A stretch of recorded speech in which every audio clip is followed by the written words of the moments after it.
noite, Brasil. Boa noite, mundo. Estou Eustáquio Patunas e este é o programa Vida Inteligente. Lembrando vocês que faltam menos de 60 dias para a nossa viagem à Grécia.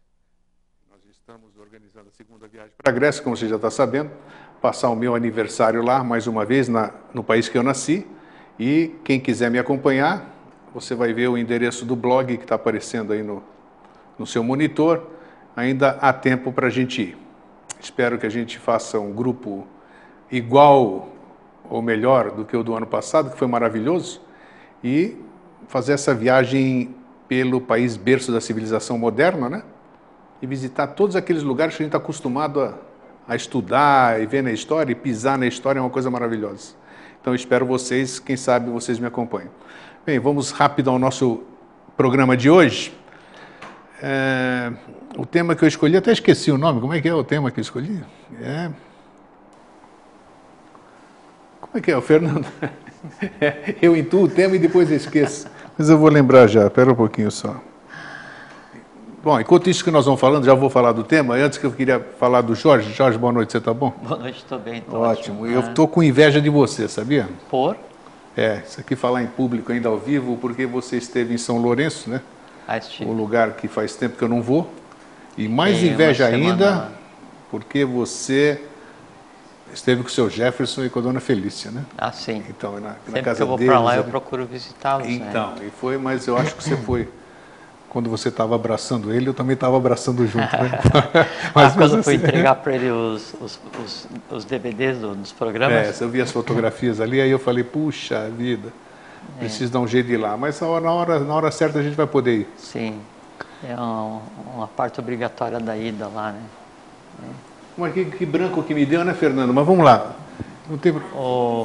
Isso, olha só, se não tem, por falar nisso aqui, nós estamos com um público bom hoje aqui, ao vivo, né? Tá vendo? Hoje nós estamos com quantos? 8 pessoas nós estamos aqui? 8. 8 seres. Hã? 8 seres e mais o Fernando. 8 seres, aqui tem muita gente bonita aqui. E ainda bem que eles me lembraram aqui, deveres e prazeres. Aí quando eu falei para você lembra assim, eu falei, vou falar sobre deveres e prazeres. Eu acho que você se assustou, falou, o que você vai falar? O que você vai falar? Não, então, agora você vai ver, então, que não é. Sim. Não tem nada de segredo, e é até muito interessante, como eu já disse, vou repetir, eu estou tendo dificuldade de intuir. Coisa que eu tirava de letra, não sei o que nós é. Já conversamos. Ou entupiu esse troço aqui, né? Mas tudo bem, então você já falou. Então, não é dificuldade, essa é a palavra que não se usa, né? Então aí apareceu. E quando apareceu, eu falei, muito oportuno.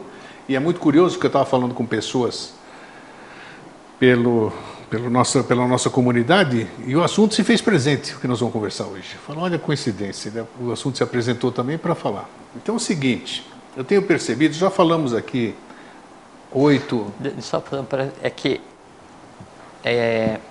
na medida que vai passando o tempo e daí você vai escolhendo outros assuntos, né?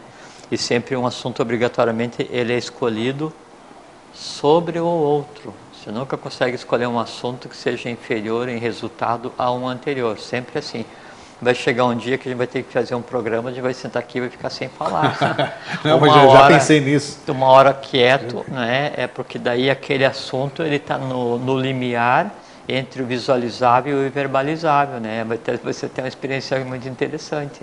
Legal, quem sabe? Sim. Vamos esperar. Hoje nós estamos no programa 197, se eu não me engano, olha só. 197, coisa, parece que não é nada, mas é muita coisa, né? Então, veja, o que eu tinha pensado foi, nós temos um programa 8 anos atrás ou mais, que era Vida, Material e Espiritualismo, você lembra? Não. Então eu vou te lembrar. Naquela ocasião eu havia falado por que todo espiritualista, ele geralmente é um durango. Lembra? Agora lembrou, né? Aliás, você sempre conversa assim, você sempre reclama isso. Assim, então, né? Por que todo espiritualista é um durango kid? Porque isso aqui você explicou brilhantemente, como sempre, né? Não, só e você disse que isso aí não tem nada a ver.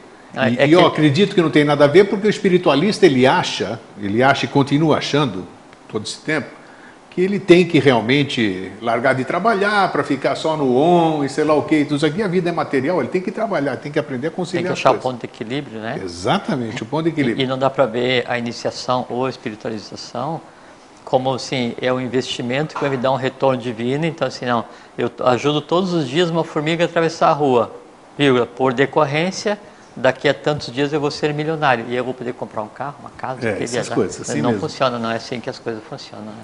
Então, e trazendo, mas antes da gente pegar no assunto, eu ganhei um livro hoje, eu e você ganhamos, né? Sim.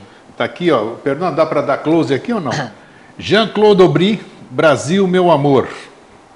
Substituindo o jeitinho pelo talento. Está aqui. Esse livro é encontrado em livrarias ou não? Acho que não, Já está esgotado. De qualquer forma, está aqui a promoção dele. E nós ganhamos de... A Carmen nos agracia. A Carmen faz um trabalho maravilhoso sobre JK. E depois, qualquer dia, nós vamos falar sobre isso. E a Carmen tem ente familiar, Carmen?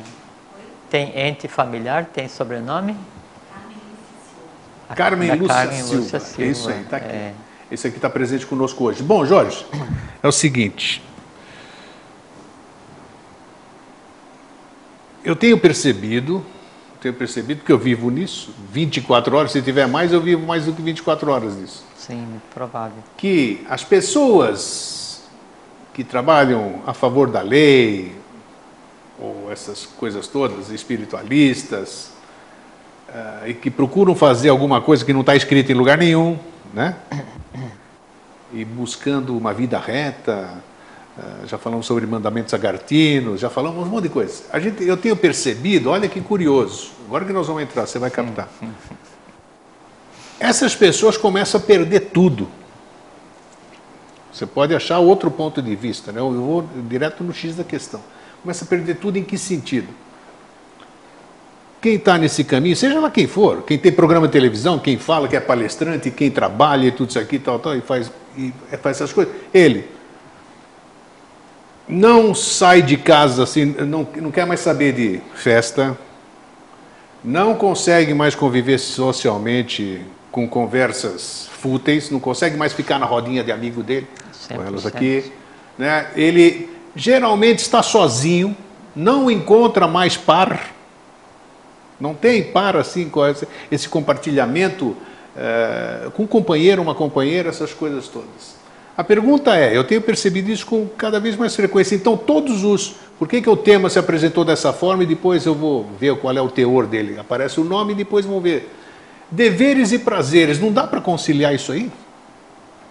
Porque é perceptível, você pode, estou chamando a atenção, você que está me assistindo agora aqui, perceba também, quando você quer mudar, quando você quer abandonar um caminho que você está seguindo, que acha que aquilo não te satisfaz, e toma o rumo da lei, o caminho da lei, sei lá como é que é o nome disso, não importa o nome, perceba que você começa a se privar de uma série de coisas. As pessoas ficam mais sérias, já falei também aqui nesse programa sobre seriedade, né? E as pessoas são sérias, os mestres não sorriem, né? Que a gente falava, os mestres os que ensinam, não, nada de ascenso nem coisa nenhuma. Então, por quê? Tem algum fundamento nisso tudo, Jorge? Tem ou não tem? Tem. Bom, você pode dar boa noite, pode dizer um monte de coisa. Eu comecei a falar.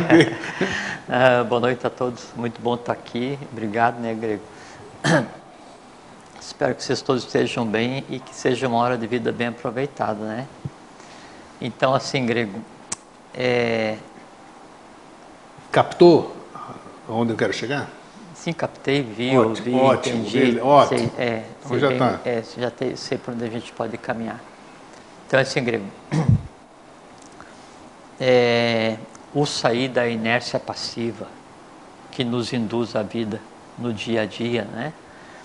O sair desse enlevo astral que a mídia e a vida nos propicia e proporciona, por assim, você está andando no shopping, então você se acostumou a ser divertido, que assim, há uma série de coisas que disputam a tua atenção, que querem te divertir, que querem ser melhor que os outros, né, para te chamar a atenção, para que você seja, assim, você se sinta disputado, para que daí então, assim, foi disputado por várias lojas, cada uma com cores, sons, aromas, coisas diferentes, e eu escolhi entrar naquela, e então eu passo daquele estado, assim, idílico de ser disputado, e quando eu me decido, eu passo a ser, assim, o ser mais baixo na escala evolucional, eu passo a ser um consumidor. Sim. Então eu sou assim, que é negócio assim, que eu sou a letra miúda do contrato. todos me divertem, me enlevam e tal, e tem aquela ludicidade até que eu me decida por alguma coisa, e na verdade ele só queria que eu consumisse alguma coisa. Essa é a rotina da vida. Essa é a rotina da vida. E aí se assenta a questão dos prazeres, que daí a gente já vai conversar em seguida.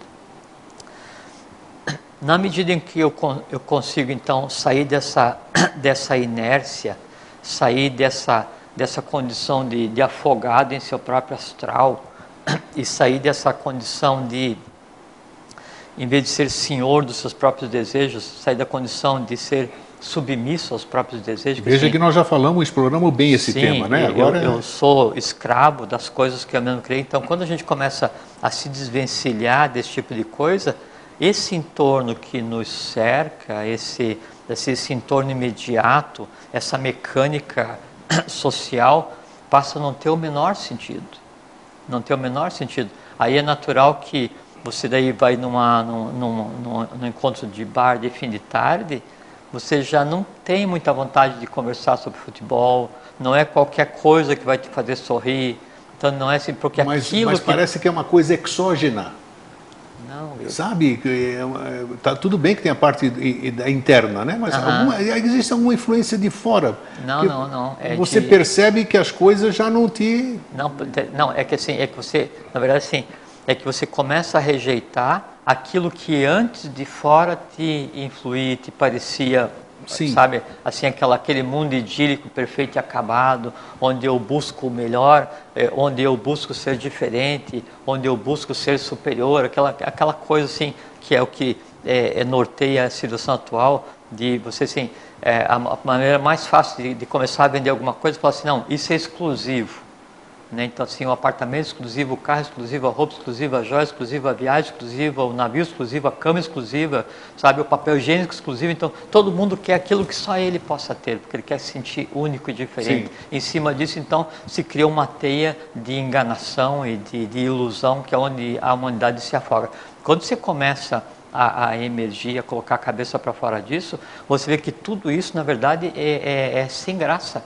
Tudo isso é uma coisa assim, é maia, é ilusão, criado só para alimentar aquilo que norteia a vida da maior parte das pessoas, que são o atendimento aos desejos que cada um tem, né? Daí você já começa a não ter mais código de linguagem para conversar qualquer tipo de coisa, você já começa a ser mais seletivo. O tipo de assunto no qual você sente desejo de interagir já começa a ser diferente. A tua reação com relação ao entorno, né? Que antes se resumia só você sorriu, participar de brincadeira ou dar coisas, ela já começa a ser diferente. Mas isso aí vem da onde? Isso aí é exógeno, como eu acabei de dizer? É das pessoas? É alguma mágica que acontece? O que é isso que está acontecendo? Não é mágica, é simplesmente você está se libertando daquilo que você antes achava normal e que é o anormal. Você está se libertando de maia, da ilusão. Sim, mas eu digo, você está perfeito. Mas aí, por quê? Mas a gente sente esse choque, vamos dizer. Claro que sim. O professor Henrique José de Souza, ele fala que eleva-se o homem e choca-se contra a família. Eleva-se mais ainda, choca-se contra a nação. Eleva-se mais ainda e choca-se contra a humanidade. Então, na medida em que você muda a tua perspectiva, você muda a tua forma de ver o dia a dia, você vai ver que o que você fazia já não tem mais sentido. Mais um pouco você vai ver que alguns comportamentos daqueles seres que compartilham o mesmo ente kármico com você, que é a família, já não tem mais sentido, então você passa a ser mais, não é mais exigente, mas mais reto com relação à análise. Se eleva-se mais um pouquinho ainda essa análise, você começa a analisar o comportamento com relação à nação e, por fim, com relação à humanidade como um todo. Então, isso é porque assim, a iniciação, ou a aquisição do conhecimento, ou a aquisição da visão, se você preferir, assim, é uma porta onde só passa uma pessoa cada vez. O que falo é mais fácil passar um camelo por um fio de agulha do que no caso, metáforas que se usavam. Porque, independente do que eu possa dizer para você, ou do que você possa dizer para mim, ou do que a gente possa compartilhar, cada um tem que dar o passo, e naquele caminho da iniciação, naquela vereda, só passa um. Depois que passar essa vereda, aí então há um campo depois, né, onde então há um congraçamento dos semelhantes. Agora, até então, não. E na medida que você começa a ver as coisas, é natural que aquela brincadeira ou aquela conversa de horas sem fio no bar conversando de futebol já não te pareça mais tão satisfatória. Entende? É porque na medida que você vai adquirindo conhecimento e vai sendo mais crítico com relação à vida, a alimentação, né, o alimento, alimentação, nem sei se existe a palavra. Claro que existe. Existe? Existe.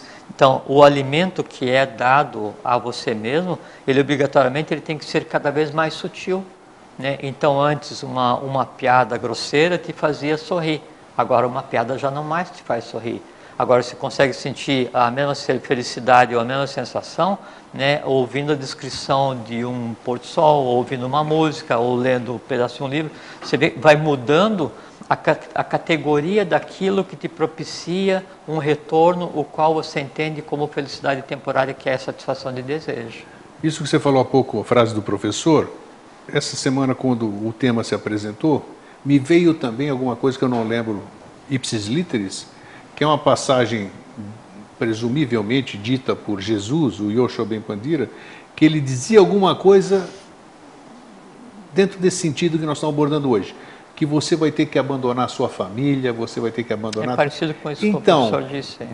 Exatamente. Não se trata de abandonar, né? O que eles queriam dizer? Porque a gente sabe que tudo isso aí são mensagens cifradas. A gente não pode pegar código não sei do quê. Isso é mesmo o Joshua Ben Pandira dizia iniciático, né? Sim, que ele dava o que ele queria dizer com isso e o que o professor quis dizer, o que nós estamos falando aqui? Ele dava conhecimento por parábolas, né? É nesse sentido que todo conhecimento ele é cifrado, né? Que o mistério, né?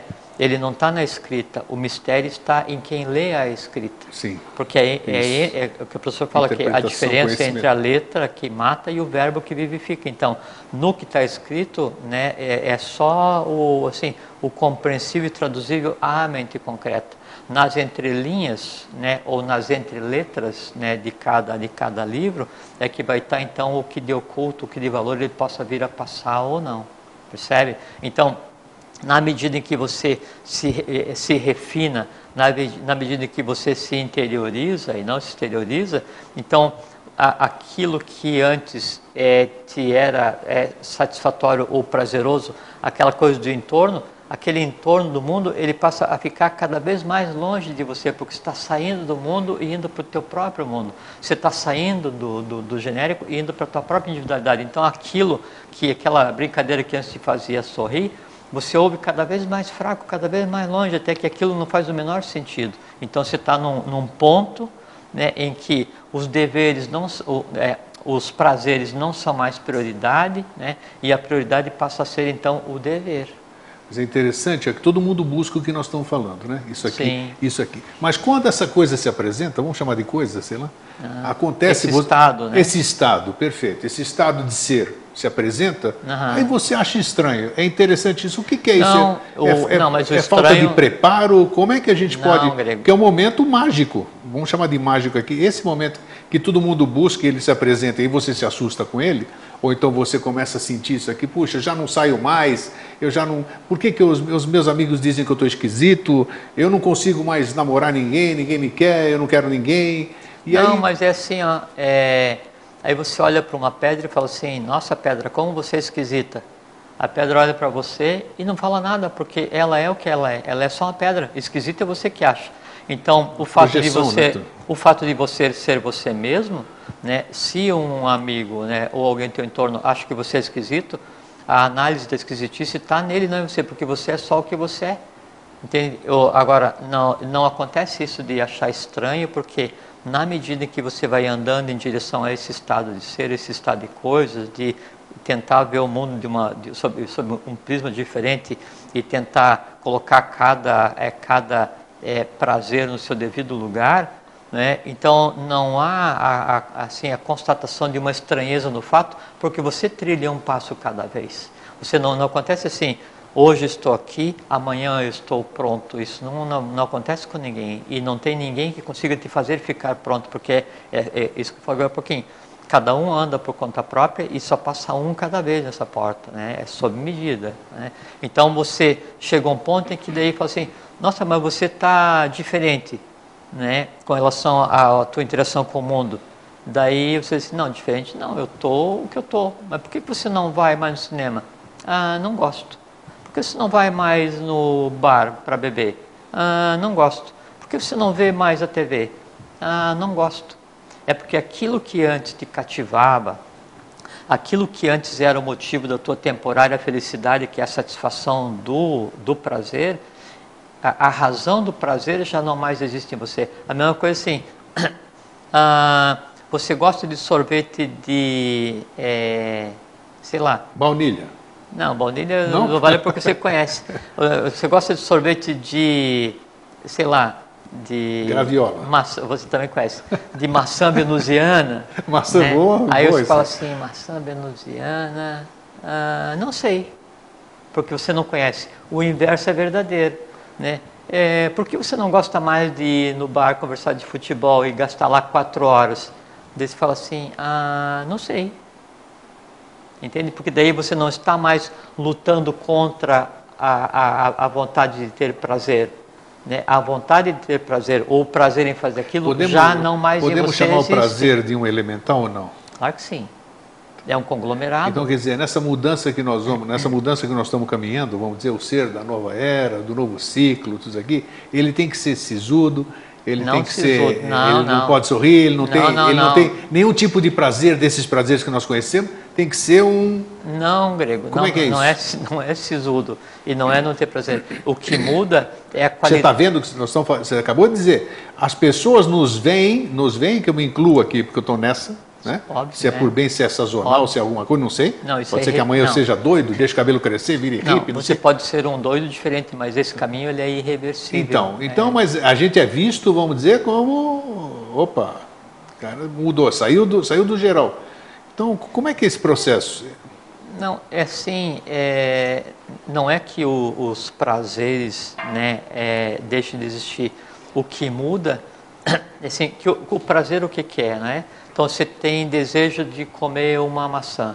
Não, e você deseja muito aquele tipo de maçã. E aquele maçã só tem lá no mercado Ver-o-Peso em Belém, né, na segunda-feira de manhã, entre 8 e 10 horas, só tem um ribeirinho que traz a maçã do interior do Amazonas e vai vender lá. Então você se programa para ir lá naquele dia, vai e compra aquela maçã e pega aquela maçã. No momento que você morde aquela maçã, você, puxa vida, que coisa! Satisfez o desejo. O resto da maçã já não tem mais sentido.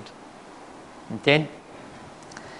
Quando você experiencia aquilo que você deseja, e quanto mais você deseja, maior é a sensação, você está salivando por conta da experiência da maçã que você está imaginando, né? Que é igual imaginar. Boa. A de Vênus, eu experimentei a maçã de Vênus. Sim, ela é um pouco Vênus diferente. ou Marte? Que você Marte, né? É Vênus, né?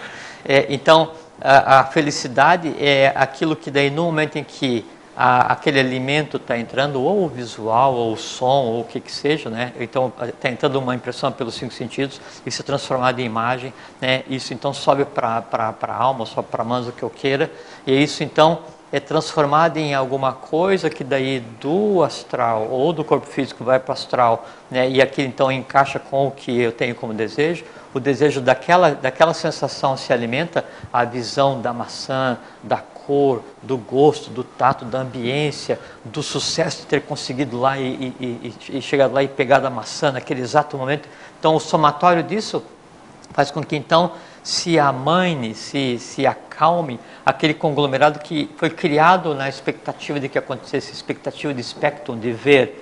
Então, quando aquilo é visto por você mesmo, quer dizer, aquilo torna-se realidade, então há uma chuva, né, de substâncias do teu sistema endócrino, né, e aquilo vai te causar o quê? Uma sensação de prazer.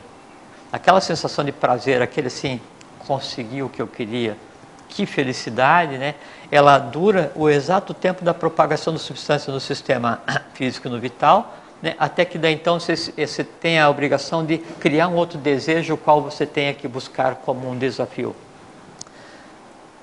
No mundo para o qual nós estamos nos encaminhando, nós todos, e que já é realidade, ele só não está visível a todos ainda, por opção de cada um, porque uma vez que ele é real e visível, só não vê quem não quer, o tipo de coisas que vai gerar esse estado de felicidade, ele tende a mudar. Quanto mais grosseiro é o desejo, menor tempo é a sua duração na satisfação. Sabe? Então assim, eu tenho um desejo profundo de tomar um gole de cachaça. O desejo vai se alimentar no momento em que estiver passando aqui e acabou. Depois então é só prejuízo orgânico. Então quanto mais grosseiro é o desejo, quanto mais denso é o desejo, menor é o seu efeito orgânico. Menor é a sensação de felicidade. Então quanto mais denso é o desejo, mais efêmera é a felicidade decorrente. Quanto mais espargido é o desejo, mais espargida é a ação orgânica que vai criar e mais temporária é a duração desse efeito. Ao ponto assim, eu desejo firmemente ver o sol amanhã de manhã. É uma coisa que eu quero muito, ver o sol amanhã de manhã. Eu vou me preparar para ver o sol e vou acordar antes do sol nascer. Eu quero ver a aurora. Quero ver o Deobar, uma aurora que é semelhante ao Deobar de um novo ciclo. E daí eu acordo cedo, né, e me preparo para ver o sol. Quando o sol nasce, do momento em que ele nasce até o momento em que ele se pôr, ainda é um dia. O sol ainda existe.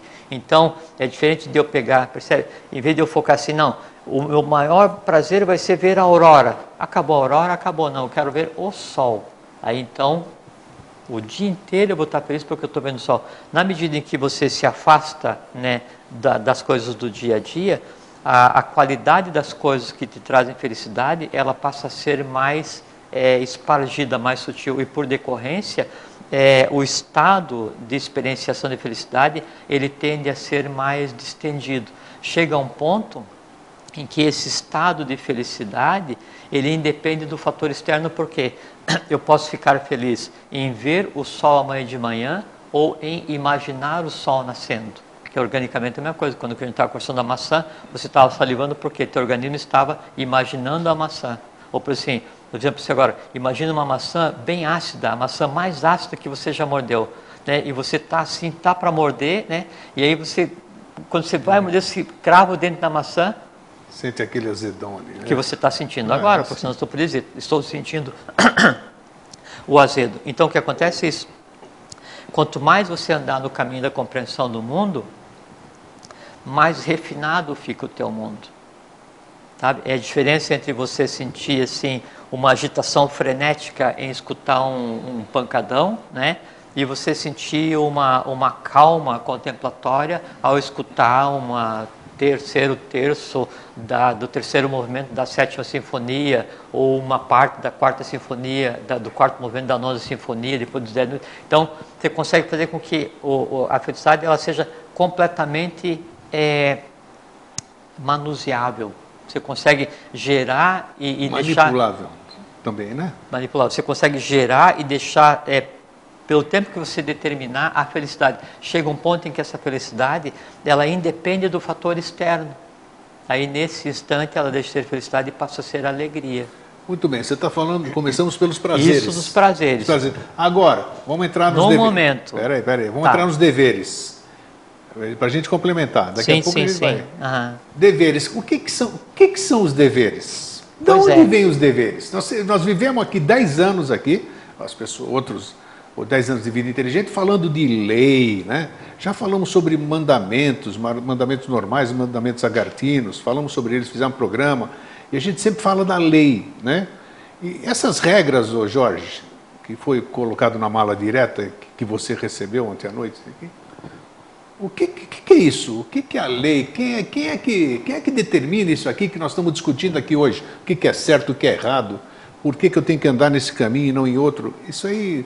Nós já falamos diversas vezes, mas o tema se apresenta porque quer ser falado, quer ser complementado. Então me explica isso. Vamos entrar nos deveres agora. Sim. Nós temos deveres ou não temos deveres? Temos. Tá, temos. Quem mandou esses deveres para a gente? Ou está manifestado? Não existe quem nós temos deveres. Primeiro, bom, a diferença é assim, o que é certo e o que é errado. O errado é aquilo que vai atrapalhar a tua evolução, né? A evolução dos outros ou a evolução do meio, visível e invisível. Esse é o conceito de erro. Então, por que é errado você privar alguém da vida? Porque você privou alguém de continuar a evolução. Por que é errado você criar astralmente e mentalmente seres indesejáveis, porque está parindo seres que cedo ou tarde vão ter que ser resolvidos. Entende? Por que é errado você não usar a tua vida adequada e honradamente? Porque você está cometendo... De onde vem esse conceito? Eu estou entendendo, mas alguém deve estar perguntando, de onde vem esse conceito aqui? Não, o conceito de que nós determinamos, né? De repente eu acho que o amarelo lá, ele é lindo, o outro acha que é feio, mas ele não é aquilo, vai questão de interpretação. O conceito de mal cósmico, né? Ele não tem a ver com o conceito de mal humano, porque mal e bem são a mesma coisa, caminho do mesmo ponto, né? O mal cósmico é simplesmente aquilo que ainda não está evoluído. Então, por exemplo, quando vai se manifestar o universo, ou usa o universo que se queira, então tem a parte que está mais evoluída e uma parte que está menos evoluída. O que está menos evoluído vem para criar obstáculo para que se faça a evolução. Então esse seria o conceito primordial de mal e bem, que não tem nada a ver com o mal humano. A humanidade interpretando as ações cósmicas do mal cósmico, é que daí então, na sua ignorância, criou o conceito de mal humano, que então não tem nada a ver. Você está dizendo que nós não sabemos, nós só sabemos o que é certo e errado em conceito humano. Sim. Nós não sabemos o do... Sim, sem dúvida. Tá, como é que nós podemos ter acesso a essa neutralidade, vamos dizer assim? Voltando ao que você falou de início, que daí responde o que você está perguntando agora, você pergunta assim, o que é a lei? O que é a lei? Isso. A gente pode conjecturar que é a lei, né? Que é o que a gente tem feito, que é assim, na condição de discípulo, na condição de peregrino, na condição de ser humano em evolução, a gente consegue entender o que é a lei como sendo aquilo que permite que a evolução se faça.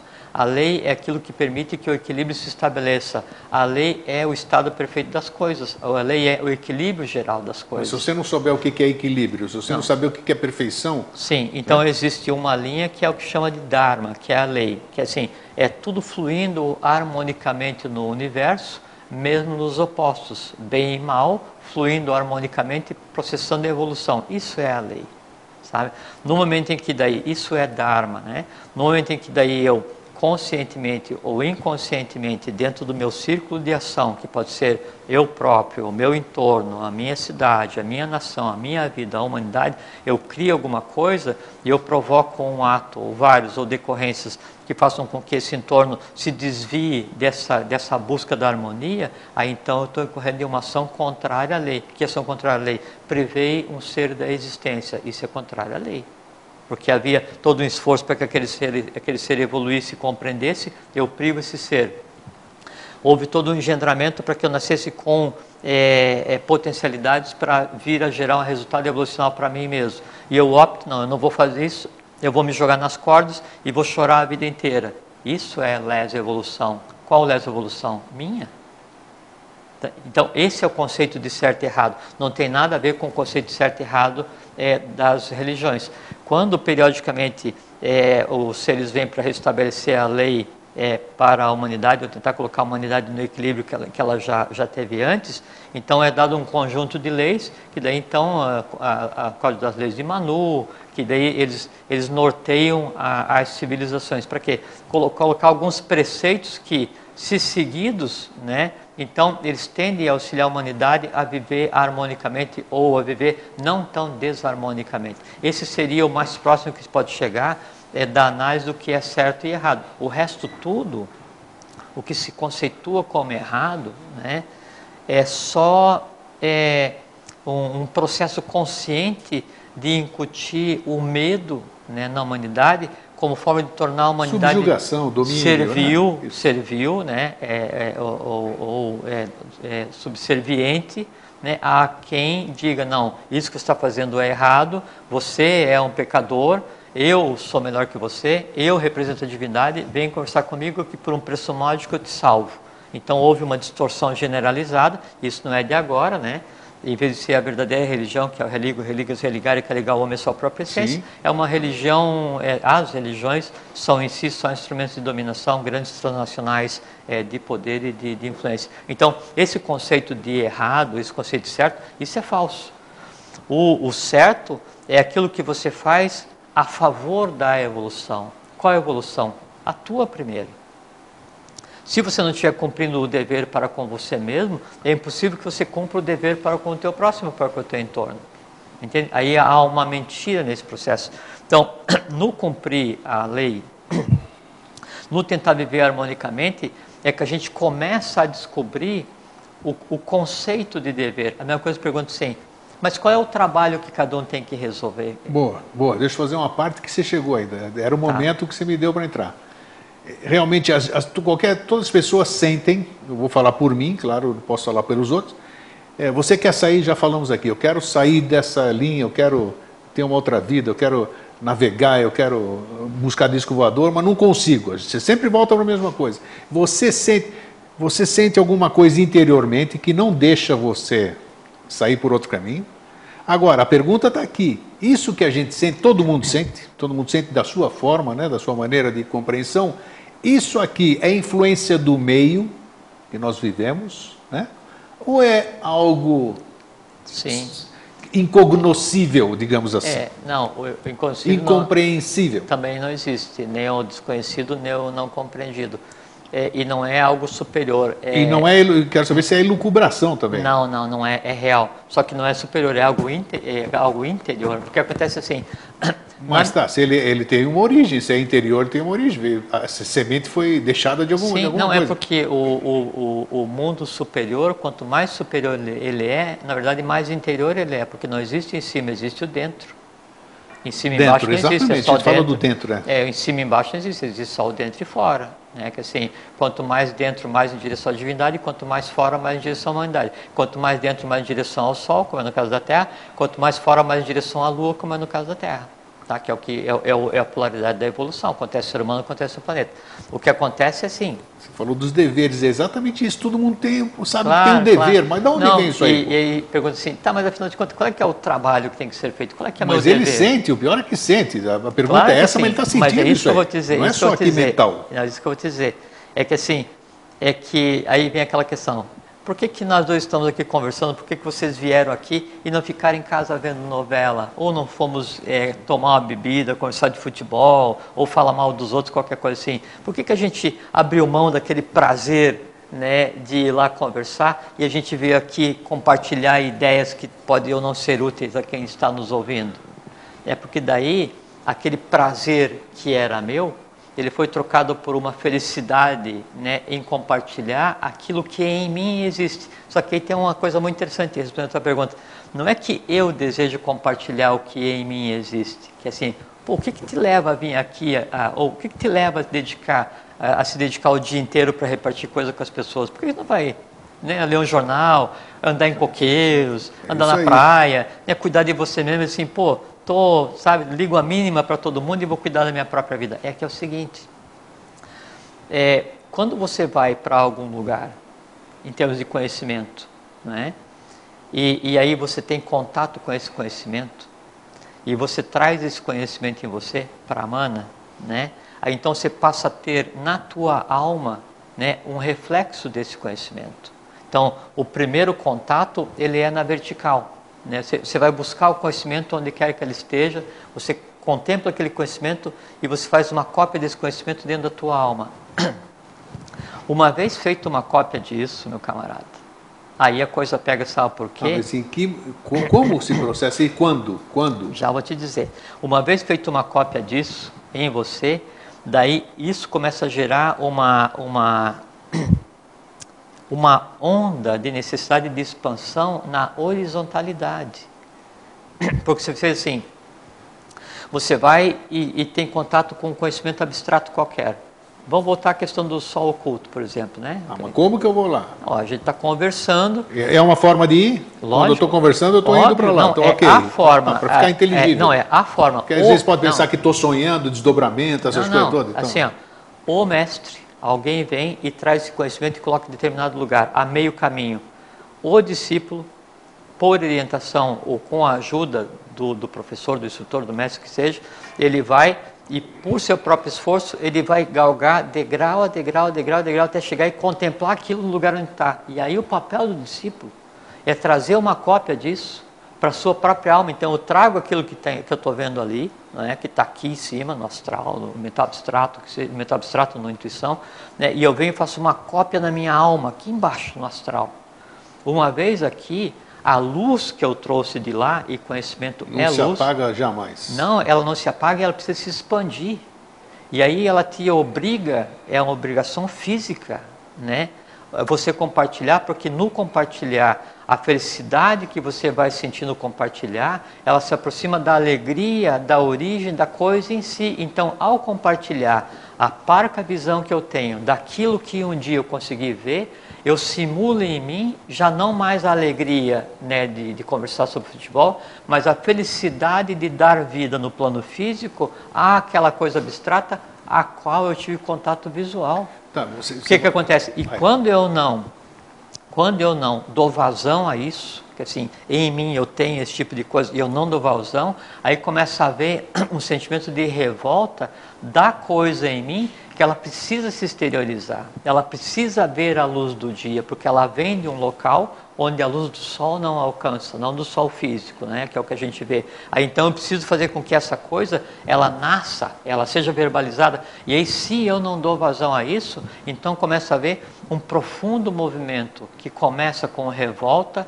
e vai acabar na mais absoluta tristeza e frustração. Por quê? Porque eu não fiz o meu trabalho. E qual que era o meu trabalho?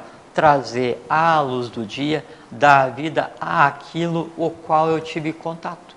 Isso que você está dizendo chama-se despertar, não é isso? Isso é despertar. Isso é o que se chama de despertar. Quais são os mecanismos de despertar? Alguém pode despertar assistindo o Vida Inteligente, alguma coisa que a gente está falando e realmente acessar esse tipo de coisa? Quais são outras formas? Quais são os insights? Os insights também são acesso a esse... O professor diz assim, o professor Henrique de Souza, não mais admito que se diga eu tive uma ideia, porque no futuro a ideia será permanente no homem, não é? E como o futuro é agora, então a ideia é permanente no homem agora. Então está tudo aí para a gente pegar, né? A ideia é o verbo que toma carne através da pena. Então assim, da ideação mais sutil que você possa imaginar no plano, assim, sabe, na metade do plano búdico, até na escrita, há um caminho que é possível de ser percorrido pela humanidade e compete à humanidade percorrer, que é trazer o invisível à luz do dia. No momento em que daí eu pego e trago esse invisível para a minha alma, essa parte da minha alma, não é? Da minha mente concreta, do meu astral, onde se aninha, onde vai passar a existir esse conhecimento que eu adquiri, ela em si fica transformada. Então, esse é o primeiro grande trabalho, é amadurecer a alma de cada um.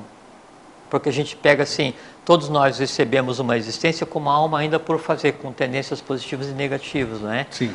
E essa amálgama, que é da competência de cada um, que é o que compete a cada um de nós, na medida em que eu trago um conhecimento abstrato, uma compreensão, uma visualização, qualquer coisa assim, essa matéria bruta, ela tem em si o reflexo do que ela vai ser daqui a alguns milhões de anos, porque eu peguei alguma coisa que hoje existe no abstrato e imprimi no astral, né? Então esse é o primeiro grande trabalho, é fazer com que o incompreensível seja compreensível, o insensível ou imperceptível seja perceptível e sensível. Para quem?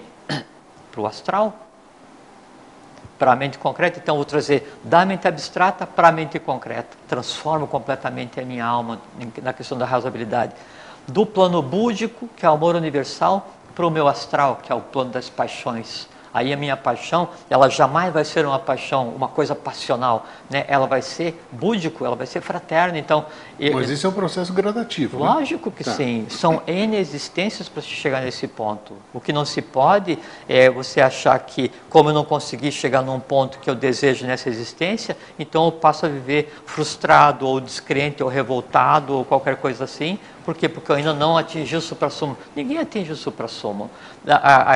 Esse trabalho de resolver e sublimar os prazeres, descobrir qual é o trabalho, e no descobrir qual é o trabalho, realizar o seu dever, né, aí, assim, essa que é a verdadeira razão da existência, mas assim, é uma pequena grande vitória oculta, secreta a cada dia, uma pequena grande vitória oculta, secreta a cada minuto, ou a cada mês, ou a cada ano. O importante é o seguinte, eu estou dando embate a coisas que ancestralmente existiam no universo, e em mim foram colocadas por mim mesmo, para que então elas fossem sublimadas, transformadas e elevadas. Então eu transformo O ódio mais intenso no amor universal, a paixão mais intensa no amor fraterno, né? O conhecimento acadêmico mais assim, mais troglodita, né?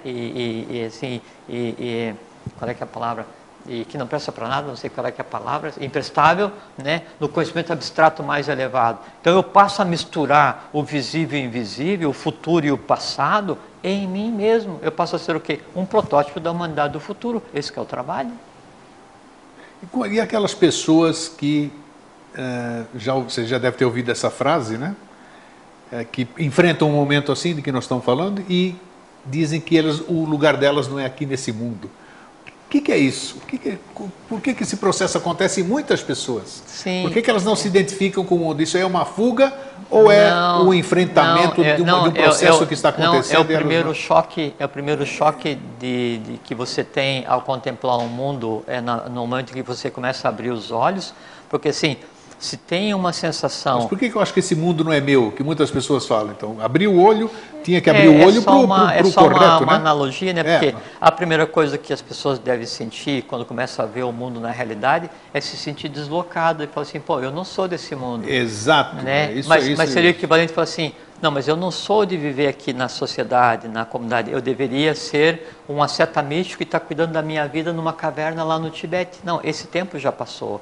Então, esse é o mundo de cada um, e cada um de nós foi colocado aqui para, dentro do seu possível, fazer o seu melhor no dia a dia, transformando a si mesmo, a família, o qual escolheu, né? E que foi escolhido pela família, e a nação onde escolheu viver. E ninguém está aqui por acaso, né? Não, existe a causalidade. E aí, quando chega nesse ponto de você... Então, conseguir compreender o que são os prazeres, né? Relevar e classificar adequadamente esses prazeres. Você descobre qual é que é o trabalho, você descobre qual é que é o teu dever. Então, ao invés de você passar uma vida lutando para satisfazer prazeres, você passa a ter uma vida onde você luta pelo dever, de onde vem o LPD, que é uma frase iniciática oculta, né? Que é luta pelo dever. É o máximo que se pode chegar de compreensão em uma existência, é você conscientemente fazer todos os dias uma luta pelo dever. E qual é que é o meu dever? Meu dever é cumprir o meu trabalho. Qual é que é o meu trabalho? Primeiro, tornar a minha alma madura, homogênea, clara, límpida, consciente. Conhece-te a ti mesmo. Do ilusório conduz-me ao real, das trevas à luz, da morte à imortalidade. Isso é luta pelo dever. Tá? Do ilusório ao real, né? Das trevas à luz, da morte à imortalidade. É exatamente a separação que existe entre o prazer e o dever. Mas só que assim, o prazer não é errado, né? O prazer ele tem o seu valor temporariamente, porque se você não tem aquilo para resolver em você mesmo, né, você pensa que não tem nada para resolver, mas tem. Então, quando aquilo se manifesta e tende a te dominar, tende a pedir repetição, tende a ser uma determinante, tende a alterar o teu caráter, tende a alterar o teu destino, tende a gerar karma, esse é o momento do embate. Né? E aí, nós dizemos assim, não, pô, aquela pessoa ela nasceu 100%, pura, harmônica, bela, inteligente, sábia. Não. Se fosse assim, não tinha nascido. Todos têm coisa para resolver, a não ser, lógico, tem o avatar, o Buda, o mestre. Ele tem um dever ali, ele tem um dever. Tem um dever, mas aí assim, ele nasce sem nenhuma tendência negativa. No momento em que ele assume o seu papel e escolhe uma classe... Você mesmo já disse, pisou nesse plano físico, está sujeito às leis daqui. Duralex e o que ele gerar vai ter, assim, o que gera aqui tem que ser resolvido aqui, não tem outro lugar para levar. Pode ser que quem gerou não resolva, mas alguém vai ter que resolver, sabe? Essa questão do resolver que você está falando, nós temos que resolver ou sublimar. Resolver é sublimar? Resolver é sublimar. Por exemplo, eu vim aqui e passo uma vida inteira querendo comer, como você faz essas comparações, quero comer um sorvete de chocolate. E passo a vida inteira não consigo comer sorvete de chocolate. É uma coisa muito boa, né? Eu vou levar isso aqui como uma nidana, vamos dizer, para uma outra vida? Sim, e você ainda vai repartir com o grupo ao qual você pertence, óbvio. Então, quer dizer, o que você não resolver aqui, você vai ter que resolver, porque é um desejo, é um elemental que você não sublimou. Só se resolve aqui, Grego. Mas você leva isso com você? Fica com uma coisa a você, ser resolvida. Em termos que a gente já falou sobre isso, você é generalizado. Fica com uma né? coisa a ser resolvida 100%, sabe por quê? Porque o desejo... Alguém vai ter que tomar o seu sorvete em algum dia, em alguma situação. Perfeitamente. Aquele desejo que você alimentou durante a vida inteira, então ele está entrelaçado com uma série de coisas em você mesmo, e ele só pode existir, só pode ser chamado de desejo. As pessoas às vezes falam assim, eu estou com vontade de tomar sorvete. Não, eu estou com desejo de tomar sorvete, e exercitando a vontade, eu posso tomar ou não na medida que eu julgue me faz bem ou mal. Isso aplicava a qualquer coisa. Na medida que você tem esse desejo, né, e ele passa a tua vida inteira te acompanhando, e você não resolve, e aí então aglutina em torno de si mágoa, frustração, raiva, culpabilidade, não sei o que e tal, isso se transforma num ser de tal forma potente que ele vai cobrar o seu tributo. É como você fala, alguém vai ter que comer um sorvete. Alguém vai ter. Né? Só que daí quando for comer o sorvete, já é um sorvete sauro. Né? Aí o negócio ficou mais complicado. Né? Então, isso obviamente que daí, antes de você existir alguém para comer um sorvete, você vai ter que passar um tempo depois dessa vida na sequência, onde você vai se deparar com a vontade de comer sorvete e falar assim, agora é o seguinte, decifra-me, eu te devoro. Né? E aí é só você fechado com o desejo de sorvete num lugar que só te compete. Aí se vira. Então o que a gente pensa, né? que a gente pensa muitas vezes que é besteirinha, pode realmente se tornar uma grande bola de neve. Não, a gente tem que ver assim, no universo, né? Vou deixar o universo de lado. Vamos colocar assim, o mundo no qual nós temos interferência, que é o nosso sistema solar, né? E o mundo no qual cada ser humano tem interferência é o sistema solar onde a gente vive, né? E é o céu que nós vemos e as estrelas e constelações que existem no firmamento. Então, qualquer ação de qualquer ser humano tem impacto nas estrelas, nas constelações, no Sol, na Terra e no próprio ser humano. Então vamos nos ater a esse sistema fechado no qual nós vivemos, que é o que a gente pode chamar de nosso universo. Sim. Nada pode ser feito nesse universo sem decorrência. Não existe isso. Então toda ação gera uma reação. Toda ação corresponde a uma reação, de mesmo modo em sentido contrário. Acho que é a quarta lei de Newton. Isso, né? é isso aí. A mecânica é exatamente essa. E por que corresponde a uma reação? Você tem a linha de Dharma. Aí você gera um desequilíbrio, você gerou a Dharma. Naturalmente, essa ação, ela tende a criar o oposto para voltar ao equilíbrio. Entende? E aí vem aquela questão, mas estão me punindo. Não estão me punindo. Eu estou me dando as condições de buscar um equilíbrio ao desequilíbrio que eu mesmo gerei. Levei a vida inteira dedicado aos prazeres sem nunca entender o que é o dever. Obrigatoriamente para cada uma felicidade que eu gerei a partir de um prazer, onde eu tenha causado desequilíbrio ao meio ou a alguém, vai ter a contraposição. E a contraposição da felicidade é a não felicidade, ou que geralmente se chama de infelicidade. Diz uma coisa, todo mundo que está aqui, nesse plano, tem dever. Ele vem com uma tarefa. Senão não estaria aqui. Vem com uma tarefa. E o dever mínimo é, eu tenho que evoluir, eu tenho que melhorar, eu tenho que travar minhas batalhas, meus embates. Quando o primeiro dever é consigo próprio. Lógico, porque você não dá para os outros que você não tem. Claro. Né? Não, o meu dever é amar a humanidade, mas você é o teu pior carrasco. Né? O meu dever é ter paciência com a humanidade, mas você não tem paciência com você mesmo. O meu dever é contemplar construtivamente a humanidade, mas você não consegue fazer isso na tua família. E por que essas pessoas não conseguem responder essa pergunta? Qual é o meu dever? O que eu estou fazendo aqui nessa terra? Como é que ele vai buscar essa resposta e aonde? É que por fuga, sim, por medo de se contemplar, a pessoa fala assim, o meu dever, eu nasci para transformar o mundo. Perfeito. Só que ninguém dá um passo no mundo sem que antes tenha andado todo o seu próprio mundo. Então, para que você saia para o mundo, você tem que passar primeiro pelo teu próprio. Então, se você transformou o teu mundo, transformou a tua família, tua cidade, tua nação, então a humanidade te espera, porque você é um padrão. Até então, não. Até então, você está brincando de viver. Diz até, nós temos um pouquinho de tempo ainda, diz até que não vem ao caso, aqui a gente não tem religião, não tem nada. Mas dizem, todo mundo conhece André Luiz, que é um ser espírita. E sim, sim, eu sei. Diz que quando eu estou usando como a analogia que nós estamos falando agora, diz que quando ele faleceu e passou para outro plano, chegou lá e passou coisas ruins, né? Ela falou, puxa vida, mas eu sempre fui médico, fiz uma série de coisas, transformei o mundo, ajudei um monte de pessoas, tal, e eu estou aqui nesse miserê. É um jeito de falar, tudo bem. Sim, mas é aquilo Mas início da nossa conversa. Eu quero ver assim, não. Aí alguém respondeu para ele, você fez isso tudo, você só não fez nada por você. Entendeu? Quer dizer o que você acabou de dizer. Então a pessoa reclama assim, puxa, mas eu sou bom, não sei o que e tal, ajuda, e a vida é complicada. Aí aquele negócio assim, o cara reclama assim, puxa, eu sou bom, ajudei os outros, e eu fui andar e caí e quebrei a unha do meu dedo. Né? E o cara fica assim, porque esse universo, porque Deus, porque o santo, não sei o que e tal, porque a lei, porque Dharma é tudo mentira, falsidade, porque eu sou bom, não sei o que e tal, e quebrei a unha do meu dedo, e essa vida não presta, eu sou o pior. É isso aí. Daí chega porque tem um pouquinho mais noção, fala assim, escuta, é melhor você não fazer isso, porque é o seguinte, a prova de que você trabalhar e ser bom, não sei o que tal, viver de acordo com a lei e tal, ajuda, é que na verdade você não ia quebrar a unha, você ia quebrar o pescoço, meu camarada. Exatamente. E aí então foi trocado o teu pescoço pela tua unha, por quê? Porque você agiu de acordo, quer dizer, você sublimou aquilo que potencialmente te cobraria a vida. É bacana a gente falar exatamente isso.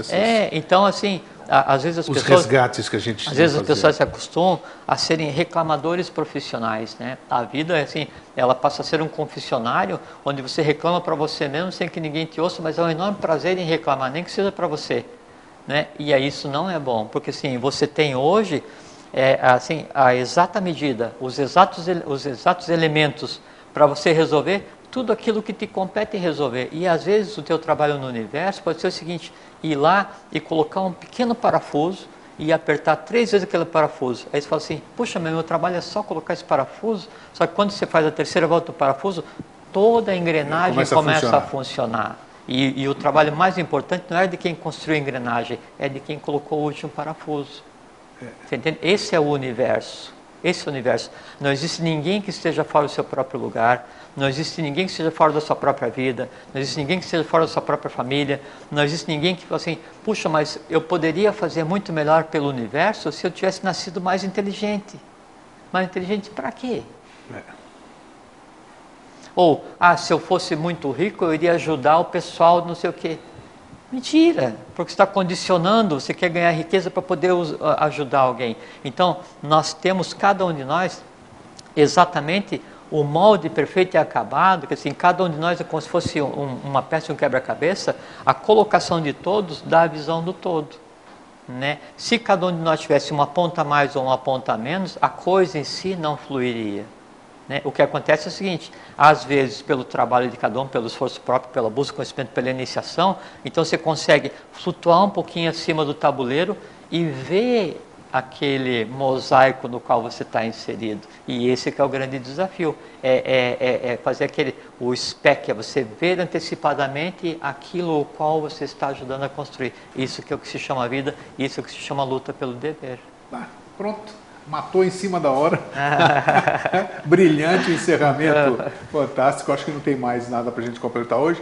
Resta, claro, eu já estou aqui pensando, né, enquanto a gente vai falando, a gente vai pensando no que ouviu e a gente tem tudo na mão para a gente fazer, ser feliz, como a gente diz. Né? A gente tem que ter assim, paciência, grego, sabe? Assim, paciência com todos os seres visíveis e invisíveis, mas principalmente paciência com a gente mesmo. A gente tem que ter um amor muito grande sim, por todos os visíveis e invisíveis, um amor pela humanidade como um todo, mas antes tem que ter muito amor por cada um de nós mesmos.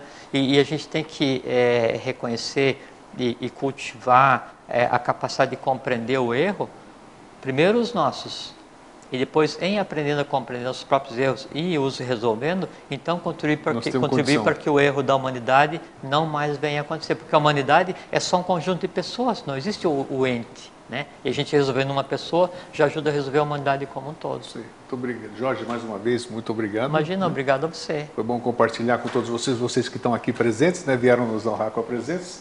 Eu deixo para vocês um fraterno abraço e um feliz sempre. Fraterno abraço, fiquem em paz, e uma recomendação é que vocês vivam, um termo que a gente usou aqui outra vez, eubioticamente, é viver dentro do bem, do bom e do belo, que significa o quê? Viver, aprender a ver, fiquem bem. É isso.